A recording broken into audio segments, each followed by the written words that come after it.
हु was जोब अथवा अयुब को थिए। अयुब एउटा व्यक्तिको नामबाट लेखेको पुस्तक हो। यो व्यक्तिको नामबाट लेखेको पुस्तकमा व्यक्ति को हो भन्ने कुरा नै एउटा एकादेशको मानिस हो भन्नुभयो भने राम्रो लाग्दैन। अनि बाइबलमा स्पष्टसँग लेखेको छ। अयुबको पुस्तक 1 अध्यायको 1 देखि 3 सम्म हेर्छौँ भने हु वाज जोब, कसैले चाहिँ तपाईँलाई अयुब को हो भन्यो भन्दा अयुब यो मानिस हो भन्ने कुरा हामी देख्छौँ है। अनि यसले हामी के बुझ्छौँ भने अयुब धेरै धनी मानिस जस्तो लाग्छ, महान मानिस, 500 हल गोरुको मालिक, 700 भेडाहरूको मालिक, 3000 ऊँटको मालिक, परमेश्वरसँग डराउने मालिक, धनी, महान मानिस, दुष्टबाट अलग रहने मानिस है, 7वटा छोरा र 3वटा छोरीको पिता है। अनि एकदम भनेपछि अलि हामी बुझ्न सक्छौँ अनि 7000 भेडाहरूको मालिक अनि धेरै कमारीहरूको मालिक चाहिँ अयुब थिए भन्छ। यति धेरै चिजका मालिक, यति धेरै चिजको धनी व्यक्ति अनि कति धेरै हामी प्रस्पेरिटी देख्छौँ, यहाँ कति धेरै उन्नति भएको मानिस होला। वाओ, कति मजा लाग्छ होला। यति धेरै धन भयो भने तपाईँ के गर्नुहुन्छ? यति धेरै माल नोकरहरू भयो भने तपाईँ के गर्नु होला?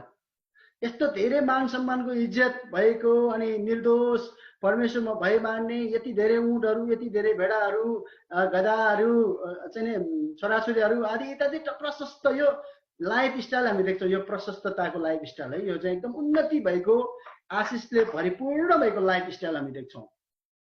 तपाईँ र म संसारमा हामी हेर्छौँ भने कति धेरै धनी मानिसहरू चाहिँ, यति धेरै धनी मानिसहरू संसारमा पनि छ, तर यिनीहरू हेर्छौँ भने यिनीहरू कति धेरै चाहिँ घमण्ड गर्छ होला अनि यिनीहरू कति धेरै चाहिँ माथिसम्म पुग्थ्यो होला, सबै कुरा मैले गरेको हो भन्ने कुरासम्म पुग्थ्यो होला।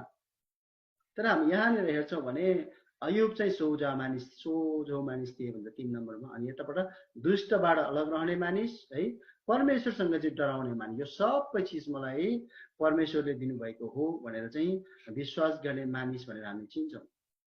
अनि अयुब यति धेरै धनी भएपछिको समयमा पनि अयुब चाहिँ इमानदारी भएर, सोझो भएर, परमेश्वरको भय मानेर बसिरहेको कुरा हामी अयुबको पुस्तकमा पाउँछौँ। अनि यसरी बसिरहेको बेलामा चाहिँ हामी हेर्छौँ भने अयुबको फ्यामिलीलाई यसरी हामी हेर्छौँ।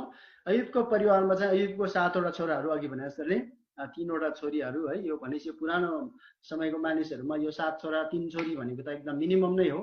अनि अयुबको घरमा यो छोराछोरीहरू चाहिँ भएको कारणले गर्दाखेरि छोराहरूले चाहिँ जहिले पनि भोज भतेर गरिराख्ने अनि दिदीबहिनीहरूले सहायता गरिराख्ने, बुवालाई इज्जत दिइरहने, आदर दिएर राख्ने एकदमै आशिषको परिवार हुन्छ। यो परिवार एकदमै सबै कुराले पोख्त सबै चिज भएको परिवार हामी बाइबलमा देख्दछौँ।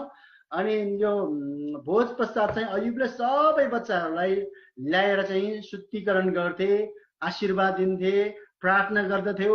अनि उनीहरूले पाप गर्ला, उनीहरूले गल्ती पो गरेको छ कि भनेर पनि अयुबले प्रायश्चितको निम्ति होम बलिहरू गर्ने कामहरू गर्दथ्यो। यसको मतलब चाहिँ अयुब एक धर्मी मानिस, असल मानिस अनि परमेश्वरमा विश्वास राख्ने एकदमै राम्रो मानिस।